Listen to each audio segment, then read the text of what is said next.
It's Wednesday, April 29th, 2009, and it's got to be 420 somewhere in the world. I'm your host, Radical Russ Belville.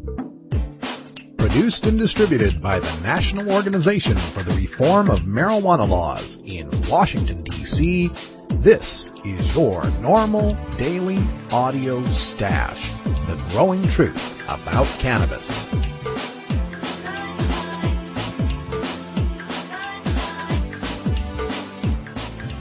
Welcome to the most popular podcast regarding marijuana in all of America and all the world, featuring interviews with scientists, politicians, doctors, prohibition policy activists, regular cannabis consumers, musicians, and NORML staff and NORML's board of directors, along with music and comedy no other podcast can offer.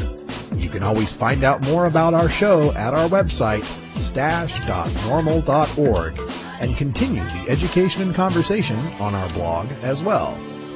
We're ending marijuana prohibition with education, one listener at a time.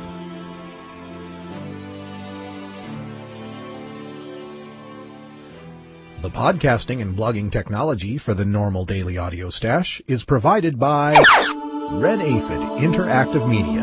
For your professional web design needs, visit redaphid.com. Good day, Stashers, and welcome to the podcast. Gotta point you out to some things on the website at stash.norml.org before we get started. First of all, there is a survey now available, an audience listener survey. Look in the left-hand side for the link. This will help us determine who's listening to the Stash and who's checking out the blog so that we can help better target our advertising. Also, don't forget this weekend, Saturday, is the Global Marijuana March. Check it out at globalmarijuanamarch.org. There's now over 260 cities that are participating. Check for the city near you. If you'd like to get your hands on a nice pre-printed sign that fits perfectly on a big old piece of poster board, check the left-hand side for the rotating banner of the various posters available from our friends at Oregon NORML. This Friday, there will be no Daily Audio Stash podcast. I will be involved in a seminar and getting ready for the march here in Portland. Now, coming up on today's Daily Audio Stash, we've got a lot of legislative news to catch you up on from the Senates of New Hampshire, Minnesota, and Rhode Island. We're also going to look at Contra Costa California not prosecuting minor crimes because they can't afford to. The law enforcement people in Michigan aren't very happy about the new medical marijuana law, and an amazing trifecta of stupid stoner stories from Crestview, Florida. Now, normally today would be our cannabis science segment with Dr. Mitch Earlywine, but this week Dr. Mitch is off, so we are going to speak with Chris Goldstein, who works with ActiveVoiceRadio.com and of course is the founder of the NORML Daily Audio Stash podcast. You can check out his broadcast through our archives link on the right-hand side of the Stash blog. Chris is going to catch us up on what's going on in Pennsylvania with today's introduction of a medical marijuana bill in that house and some progress on New Jersey's medical marijuana bill, which has already made it through the Assembly and now awaits action in the Senate.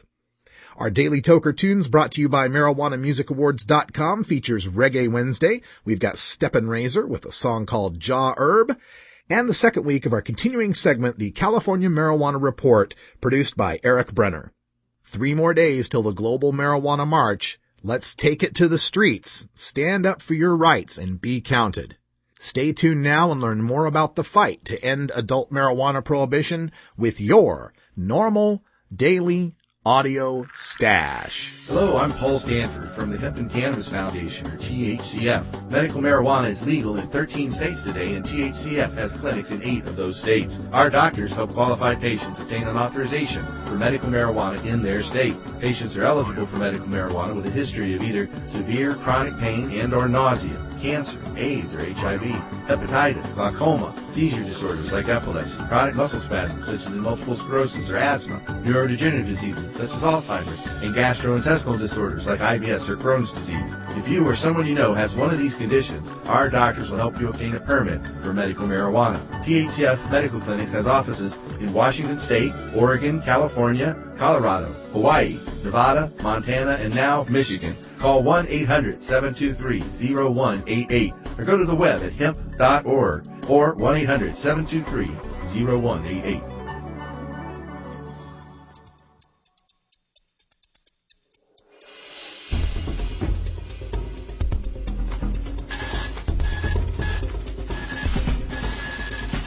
Now it's time to take a look at the latest stories about marijuana from news organizations across America and around the world in our NORML daily audio stash, Hemp Headlines.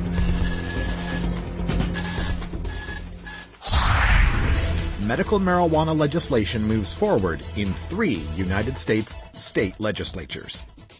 Concord, New Hampshire. The New Hampshire Senate has voted to allow those with crippling ailments to use small amounts of marijuana. The 14-10 vote on Wednesday sent the bill back to the House to review relatively mild changes. Medical marijuana advocates argued the legislation would show compassion to the severely ill.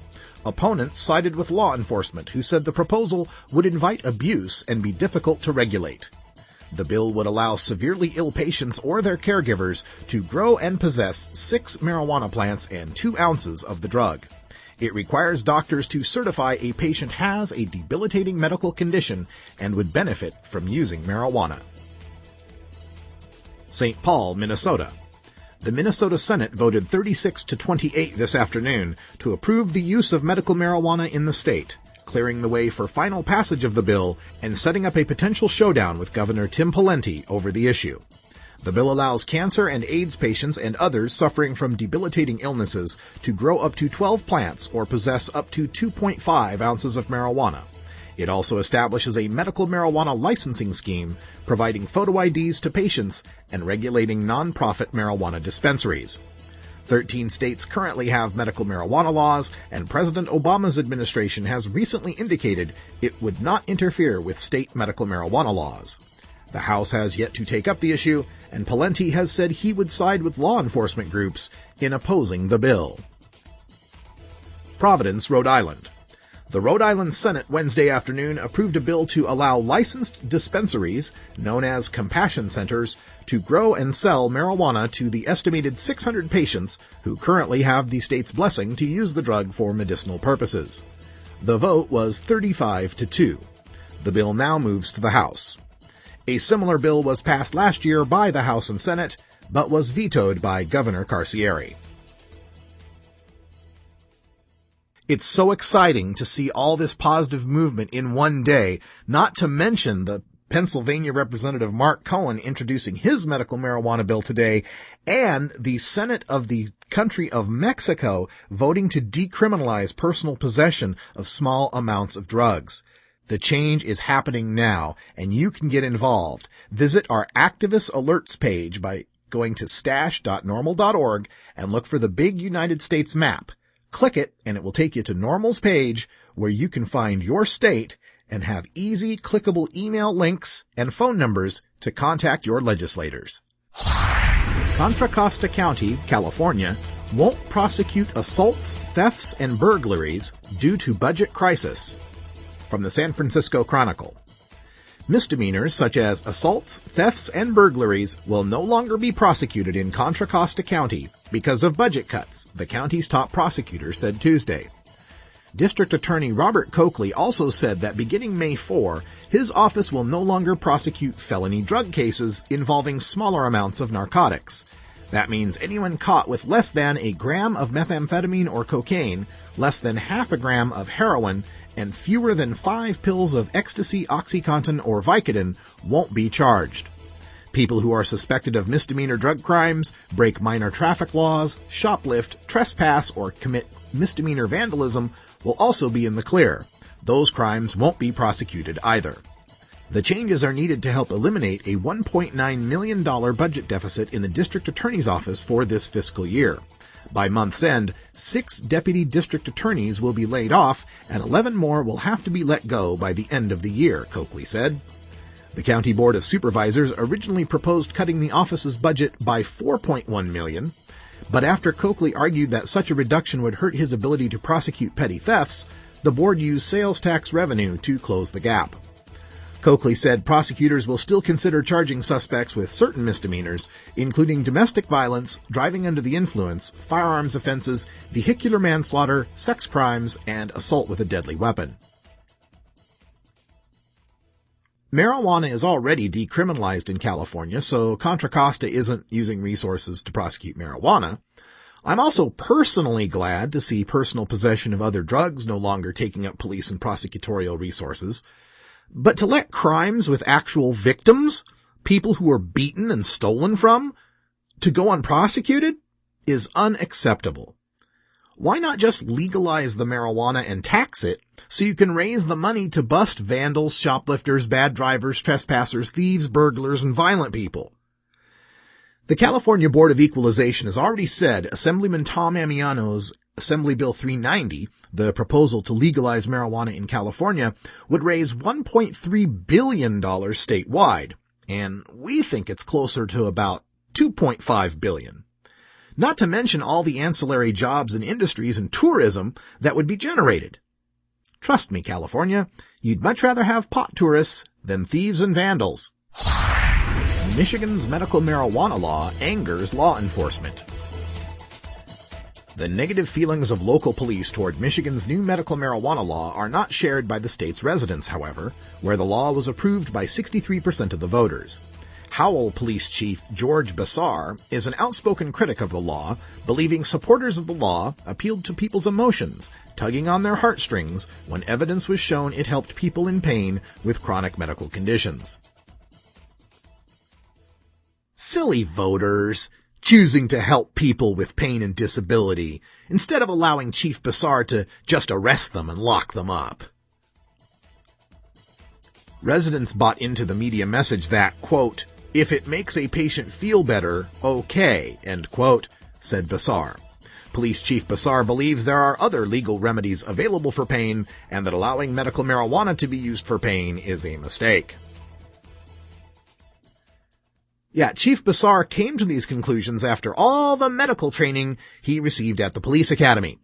In other news, Michigan doctors now say they will begin arresting people for crimes. Because if cops can play doctor, why can't doctors play cop?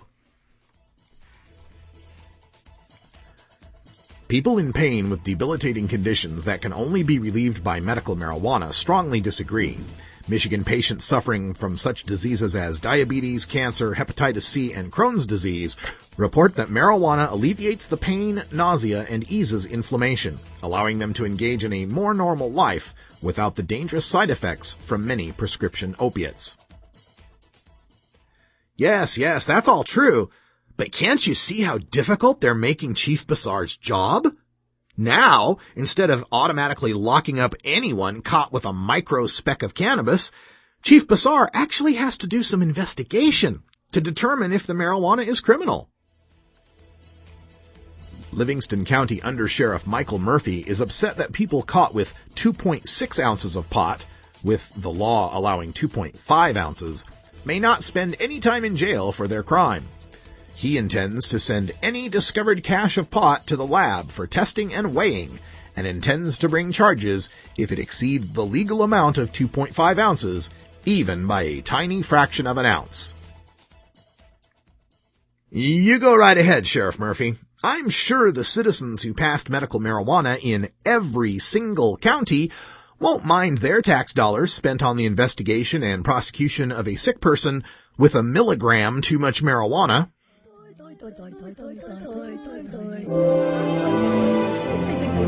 Stupid Stoner Stories. As a public service, NORML reminds you that smoking marijuana will not make one stupid.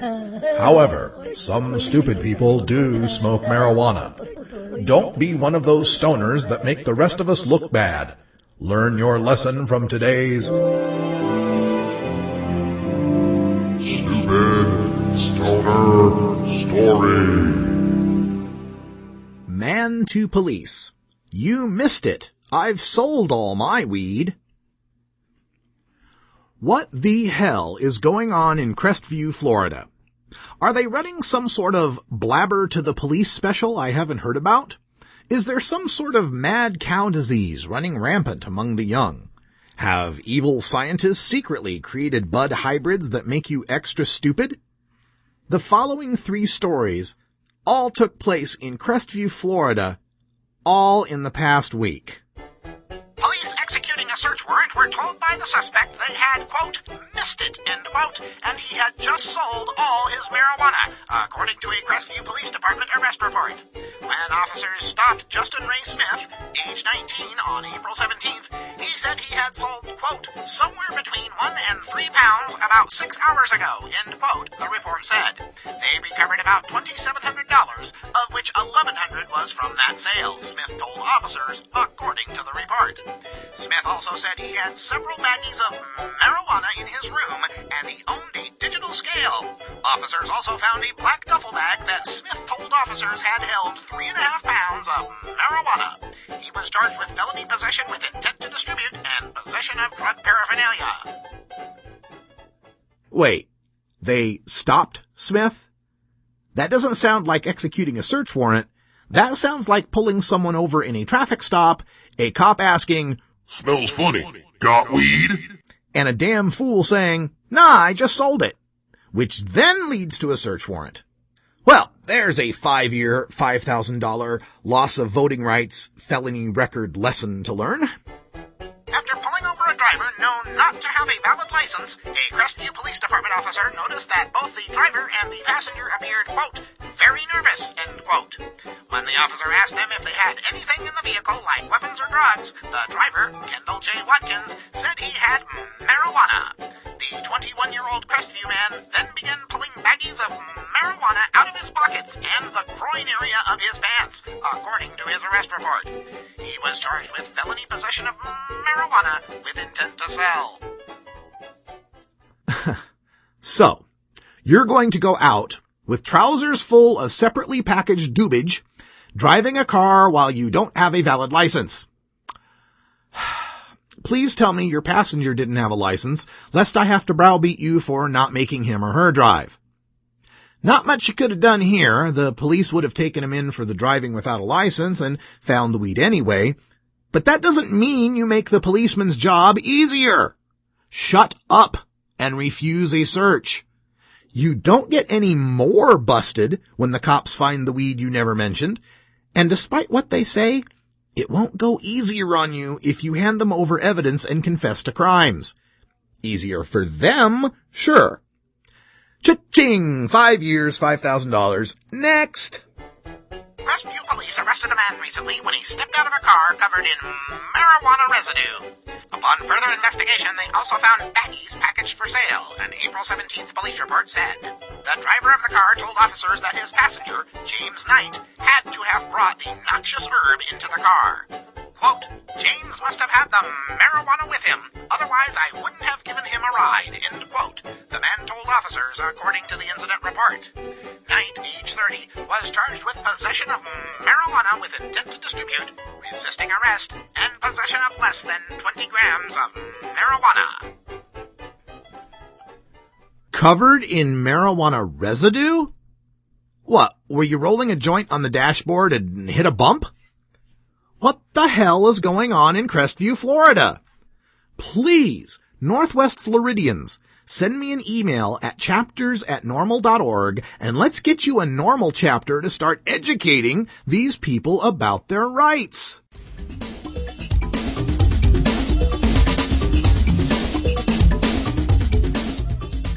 There were 765,000 marijuana arrests in 2007. That's not for dealers and kingpins, no, that's just for simple possession. Multiply that by the average cost of each arrest, and what have you got?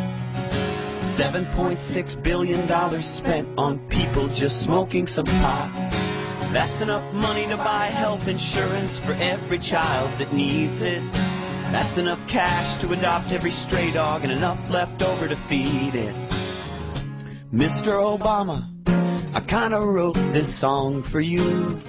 You got my vote for change. Now let's see what you can do. Visit normal.org today. Well, today is quite an excellent day in breaking news for marijuana law reform in the United States of America. We saw that the New Hampshire Senate voted to forward the medical marijuana bill back to the House to approve some amendments. Of course, we've got the medical marijuana bill in New Jersey that's making its way through the Assembly.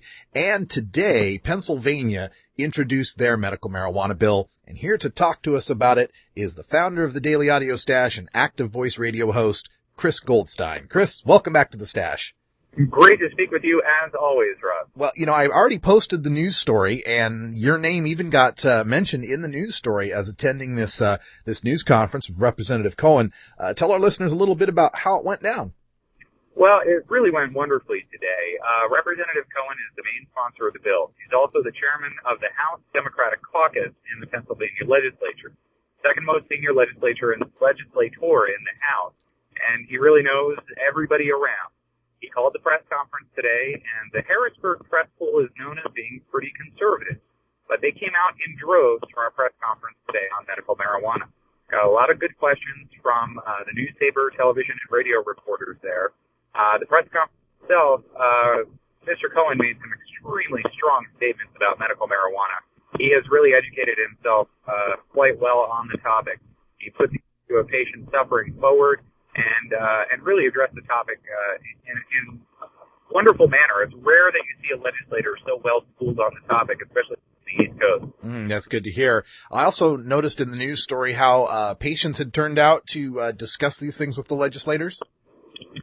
Yes, there was a patient named Chuck Homan who was up there with us today, and patients have been contacting the legislators. I mean, we spoke with a number of legislators today. We were walking around the State House just trying to introduce ourselves on Bill Introduction Day, and many were very familiar with the topic.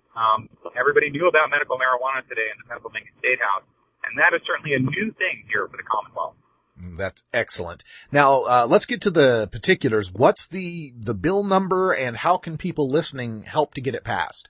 It is H.R. 1393, and the best way to help get it passed, the bill only has 6 co-sponsors right now. We need more co-sponsors for the bill immediately. So the best thing people can do is contact their legislators immediately, right away, and especially in the House of Representatives in the Pennsylvania legislature. Contact your legislators right away. Ask them to co-sponsor the bill. Make sure you keep an open dialogue. This is a very new topic. A lot of these legislators, as much as they know the phrase medical marijuana, when it comes to the specifics of it, this is a brand new issue for the Commonwealth of Pennsylvania. So an open dialogue is the best way to move the issue forward right now. Representative Cohen is certainly on board and on our side. So if you want to send a thank you note to Representative Cohen, that would be most appreciated. But we need people contacting all of their legislators across the state of Pennsylvania. Pennsylvania has a very diverse sort of set of politics to it. It's a rural state in many areas. So we really need broad support. Everybody who can contact their legislator today, tomorrow, that would be the most help that we can find right now. All right. And there's, of course, NORML chapters all throughout Pennsylvania that are involved with this. Check out on the east side, Philly NORML at phillynormal.org. On the west side, there's Western Pennsylvania NORML at wpanormal.org. And for those of you in central Pennsylvania, well, send me an email at chapters@normal.org. We'll see if we can't put together a central Pennsylvania chapter to help this battle along. Now, Chris, you're also working with the folks in NORML, New Jersey on their medical marijuana bill. What's the latest from New Jersey? Well, New Jersey right now is waiting for the Assembly Health Committee to take up the bill. Everyone has been contacting Assemblyman Herb Conway's office. He's the chairman of the Assembly Health Committee. And I can personally attest to the fact that they've been receiving a lot of correspondence on the issue. Of course, last week we probably had the most major break was Attorney General Ann Milgram said that she supports the measure, and she sent her recommendations to Governor Corzine for when he signs the bill. Hopefully he'll get a chance to do that this year. Again, we're waiting for the Assembly Health Committee to take up the bill. They have 2 meetings, one in May, one in June. Those schedules haven't been released yet, so we don't know if it's on the agenda.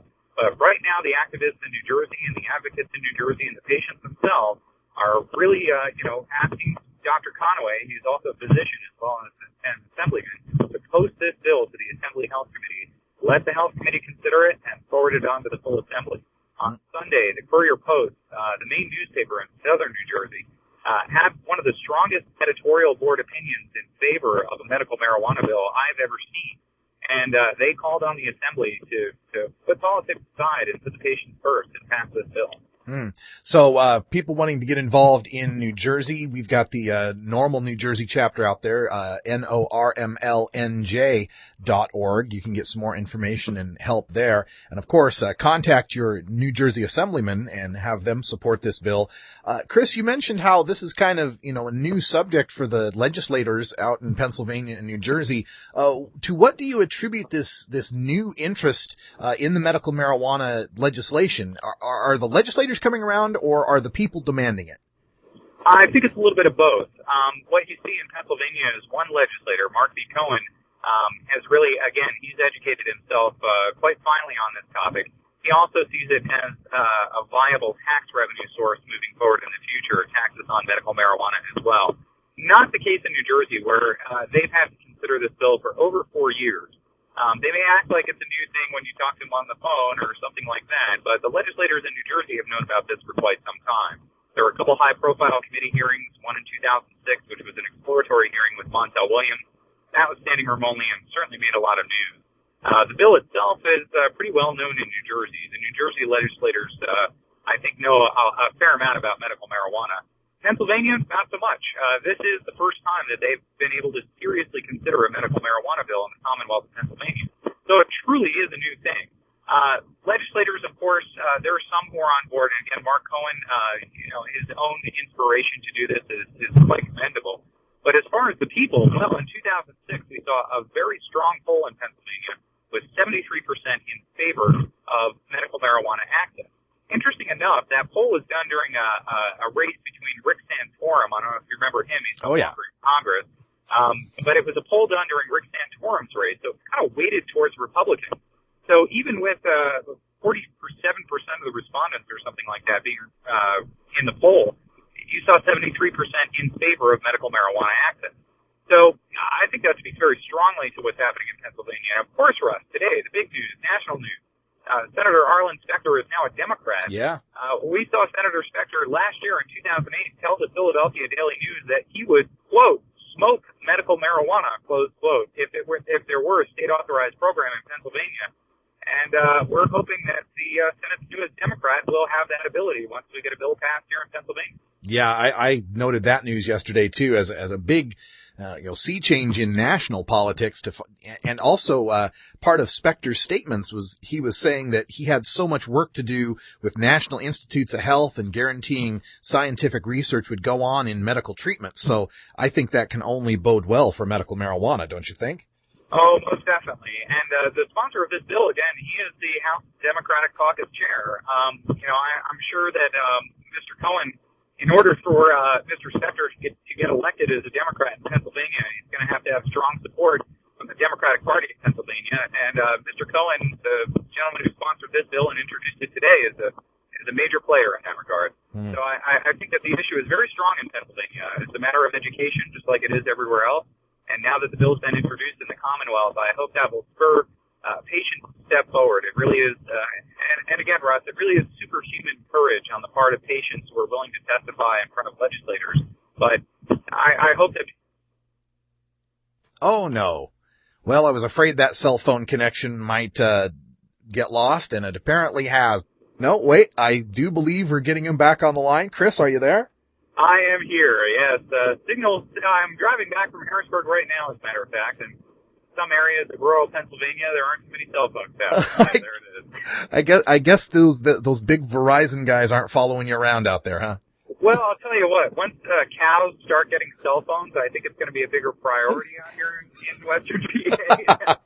So we'll see. The Amish, not so big on the cell phone, so not a big priority. I guess not. So I did want to give you a chance. You've been doing such great work out there in New Jersey and Philadelphia and getting in the news and helping to put together the 420 Freedom Forum and such. I wanted to give you a chance to let people know how they can catch more of your work through Active Voice Radio and the PRX Exchange and such.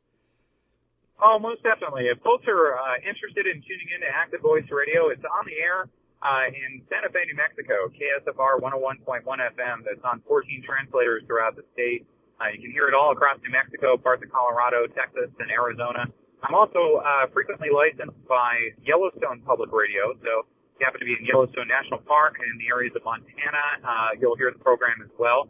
And different stations around the country pick up programs here and there, many of them about medical marijuana and marijuana law reform that I do for public radio. You'd be surprised who picks them up. WAMC in New York picked up the essay that I did on the American marijuana market and played that. KCRW out in California often picks up essays and short segments on my program. And if folks are interested in that, they can go to www.activevoiceradio.com. And the Public Radio Exchange is a wonderful service. I can't play them up enough. They're a distribution service for independent producers like myself, and you can find that online at prx.org. And if you search my name or Active Voice Radio, you can find my programs up there and listen. Oh, by the way, there is a wonderful program by, I think it's the Austin Public Radio Station, did a showcase of Willie Nelson, which was spectacular. And you can listen to all these public radio shows for free and on demand right up on the Public Radio Exchange, as well as my own. That's excellent. And of course, Chris Goldstein is the founder of the NORML Daily Audio Stash, the man without whom I would be in a cubicle working for the man. Russ, not you. You do such a great job on the show every day. I can't imagine anyone who could do it better. The website, the audio stash. I mean, everybody I talk to, what's great about the podcast, Russ, is I talk to people all the time that have heard the show. People who are I've never met before, and I start talking about marijuana law reform, and they say, I listened to a podcast about that. And I say, well, which one? The Daily Audio Stash.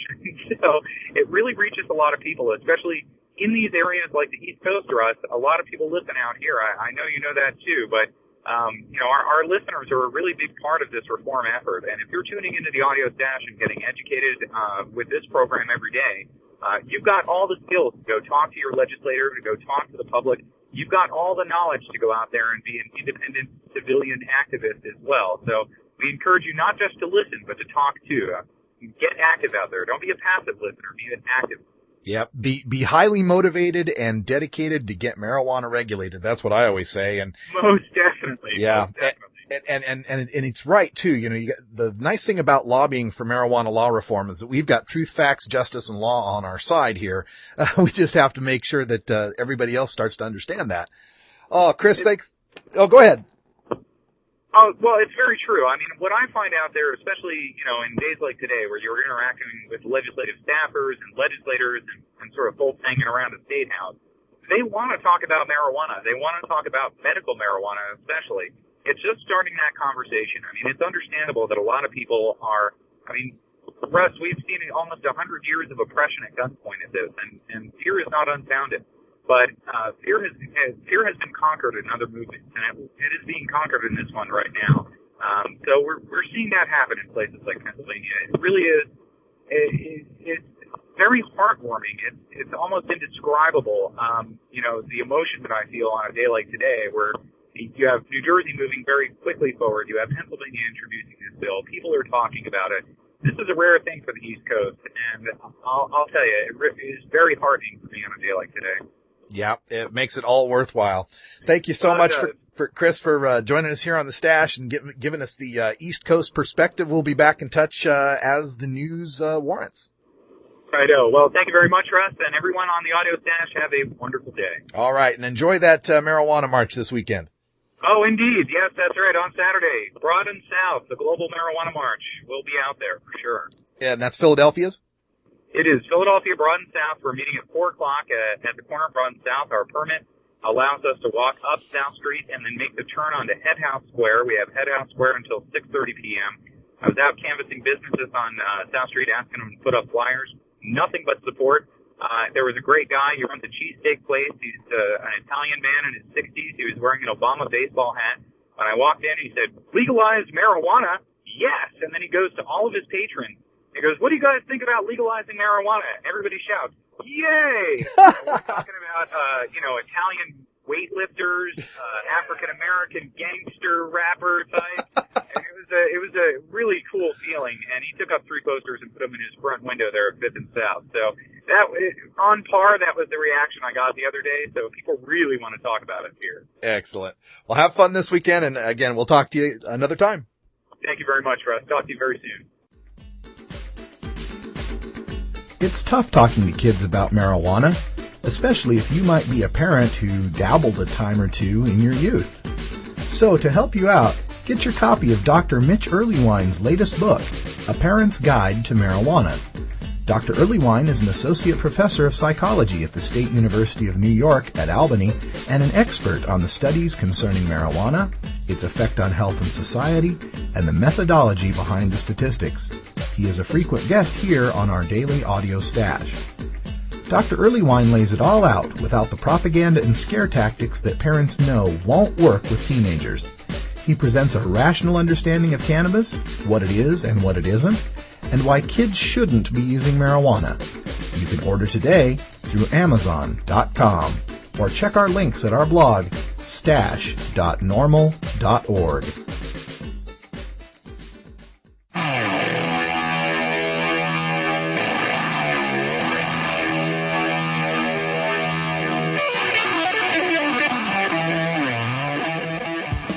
The battle to end adult marijuana prohibition can sometimes seem endlessly frustrating and impossible to overcome. One way we bond as a community and draw strength to continue is by rejuvenating our spirit through art and music.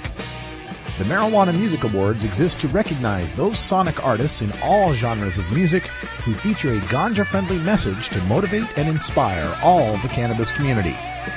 Our daily Toker tunes, brought to you by MarijuanaMusicAwards.com, feature the finest in blues, rock, jazz, hip-hop, rap, reggae, country, bluegrass, and dance music to enhance that 420 feeling and refresh all you stashers for another day on the front lines of the drug war. Enjoy this cut from MarijuanaMusicAwards.com and visit our blog at stash.normal.org to learn how you can vote for your favorites and enter your Toker tunes in the 2009 Marijuana Music Awards.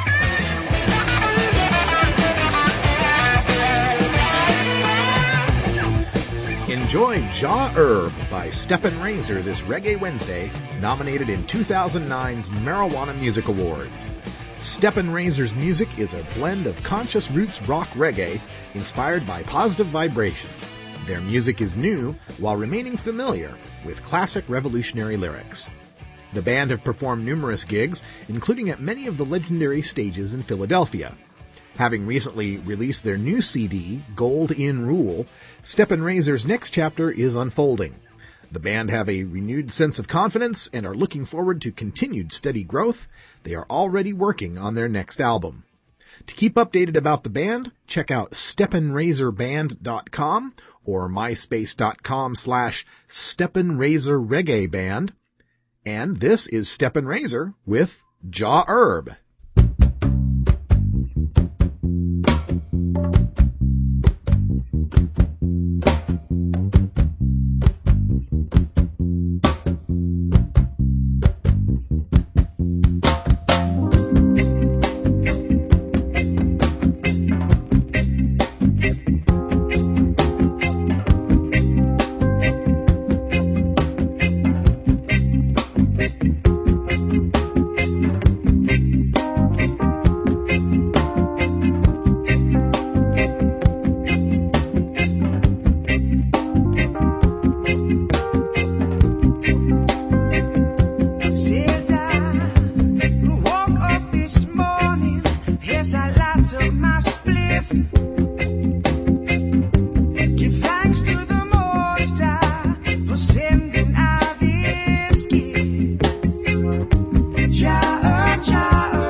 76% of Americans no longer support arresting and jailing marijuana smokers, and nearly as many support the medical patients having access to medical marijuana.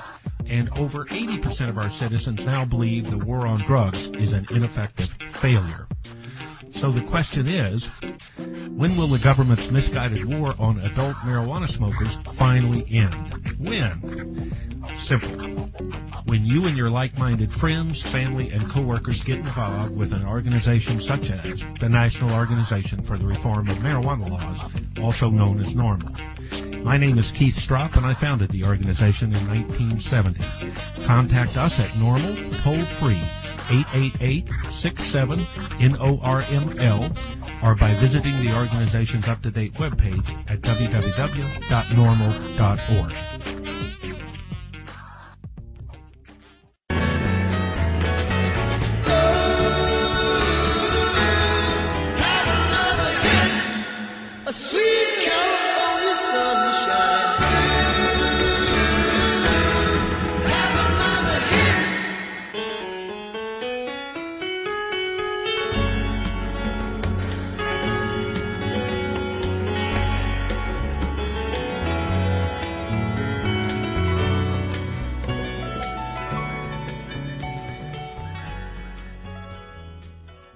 This is the California Marijuana Report for April 29th, 2009. I'm Eric Brenner.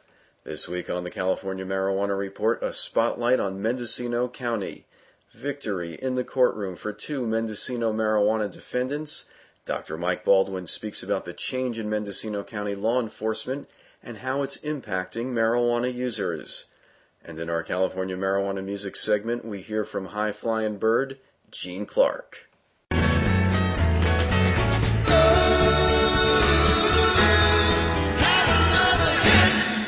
A sweet California sunshine. Have another hit.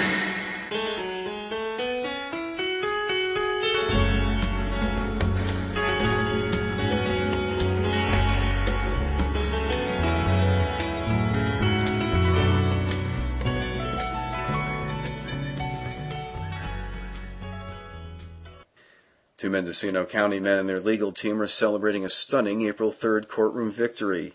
The felony marijuana jury trial of Luke Strauss and Joe Maligno ended in a hung jury, 7-5 in favor of the defendants. The 2 were Mendocino County members of a patient collective who were growing legally for a dispensary in Southern California. Defense attorneys David Nick and Edie Lehrman say their clients were pulled over on October 7th, driving south on 101 near Cloverdale. They had 5 pounds of pot.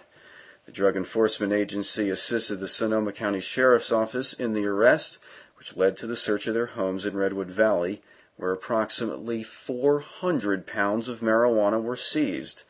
Now, attorneys David Nick and Edie Lehrman showed the jury that Strauss and Maligno were in compliance with state law and that they had the backing of local government officials. The prosecution, on the other hand, had no evidence that they were operating illegally, but simply relied on their accusation that it was just, quote, too much marijuana. Speaking for the defense, Lehrman said, quote, the law is clear. It allows for medical marijuana patients to associate and collectively cultivate, get paid for their labor and services. Mendocino County has up until recently been somewhat of a safe haven for medical pot growers in California, but as Dr. Mike Baldwin, who advised the Strauss and Maligno defense team, tells the California Marijuana Report, a new dangerous alliance has taken over law enforcement in pot country. Now Mendocino County is basically being occupied by, for lack of a better term, a right-wing regime whose sole purpose is to suppress and destroy the cannabis culture. And can you go into details on what when that change occurred, why you think it occurred? Well, we used to have a district attorney here, Norm Vroman, and a sheriff, Tony Craver. And both of them made it pretty darn clear that they intended on following the law. Local law enforcement or their sheriff's deputies did not like that at all. You know, we've got sheriff's deputies who literally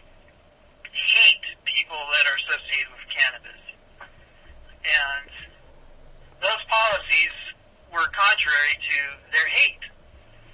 And once they got rid of Craver, and then once Roman died, everything completely changed.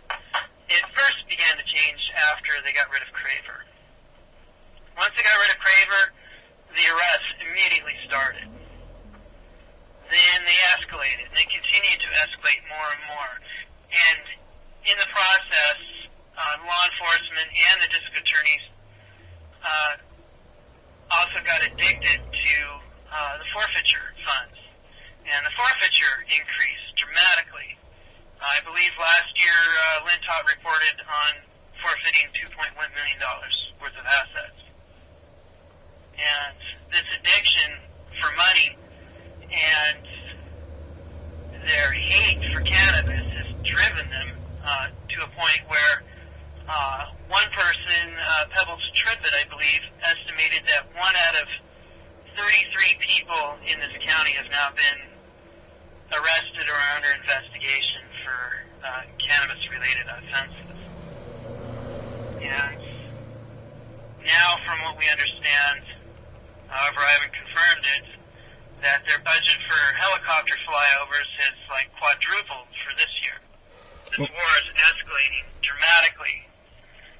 The other thing that's changed is there's been an orchestrated campaign to demonize cannabis on the belief that it smells bad, and it's a nuisance, and it causes crime and violence. And that fear has been just pounded into people's minds through local newspapers and radio broadcasts. Meanwhile, information that's favorable to cannabis, such as this trial that just happened, the media has been absolutely silent. The only article that came out in local newspapers regarding this case was by the Anderson Valley Advertiser.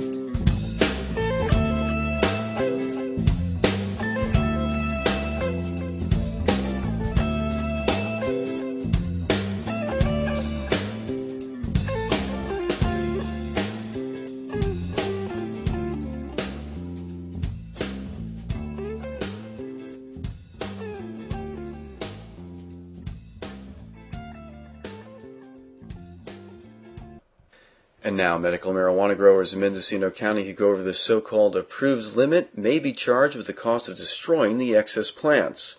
San Francisco Chronicle says Mendocino County supervisors voted on Monday 3-2 to add eradication fees to the county's medical marijuana ordinance. Marijuana advocates are lining up against this sudden change. The amendment receives a final vote in 2 weeks.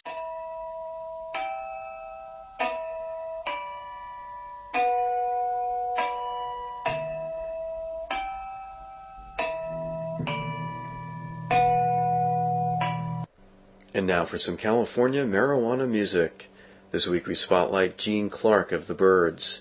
Gene wrote much of the Byrds' original material as well as one of their biggest hits, 8 Miles High. In 1974, Clark signed a solo deal with David Geffen's Asylum Records. Produced by Tommy Kaye, here's the title cut to Gene Clark's classic LP, No Other. Gene Clark is a California legend, and this is California marijuana music.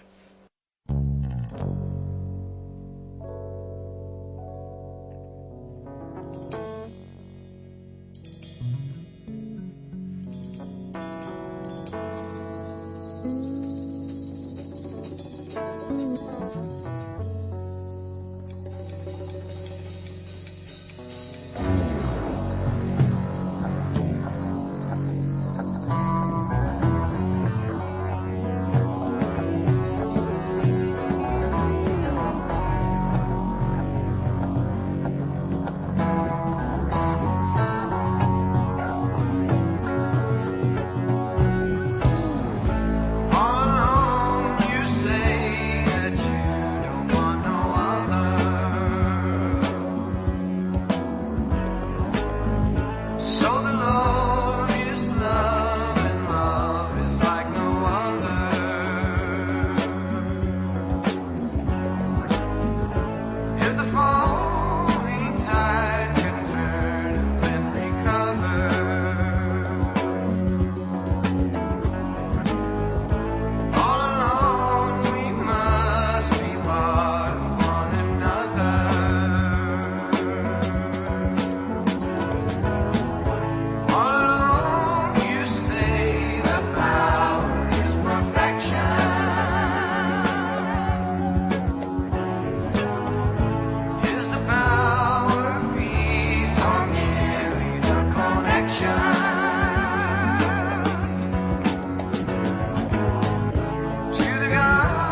This has been the California Marijuana Report for April 29, 2009. Special thanks to Buzzy Linhart, Harvey Mandel, Quicksilver Messenger Service, Gene Clark, and of course NORML, the National Organization for the Reform of Marijuana Laws. A special thanks to my friends at California NORML. If you would like to contact the California Marijuana Report, email californiamarijuanareport@yahoo.com. We also have a group page on Facebook. Until next Wednesday, this is Eric Brenner for the California Marijuana Report.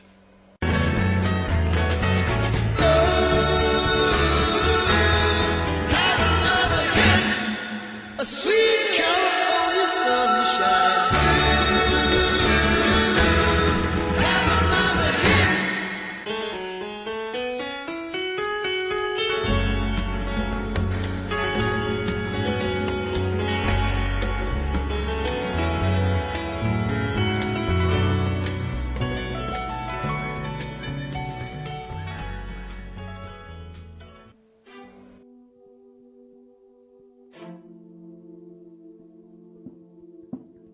Thank you for downloading the NORML Daily Audio Stash, the growing truth about cannabis.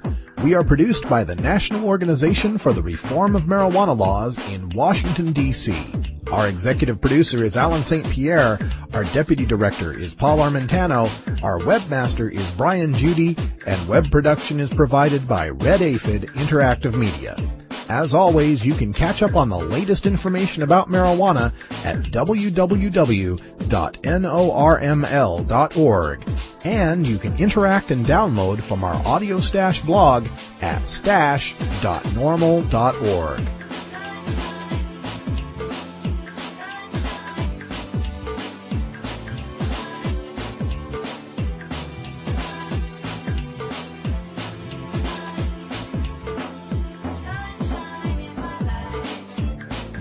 For everyone here at NORML, I'm your host, Radical Russ Belville, hoping all your harvests are bountiful and your encounters with law enforcement are non-existent. We leave you today with the reminder that you've got 3 days left till the Global Marijuana March. Check it out at globalmarijuanamarch.org. Get involved and take to the streets. You'll be glad you did. I turned out to one marijuana march in 2005, and that's what led to me getting this job here with NORML. It was just one day at the Marijuana March. I met the leader of Oregon NORML, got involved with the chapter. One thing led to another, went to a couple NORML conferences. The next thing you know, I'm hosting the podcast for the cannabis community. Wonderful things can happen when you stand up for your rights. Please get involved with the Global Marijuana March near you. And if you'd like to get involved with a NORML chapter near you, or to start one, send me an email at chapters@norml.org. I'm Radical Russ, but I'm actually quite normal. And until next time, take care of each other, tokers.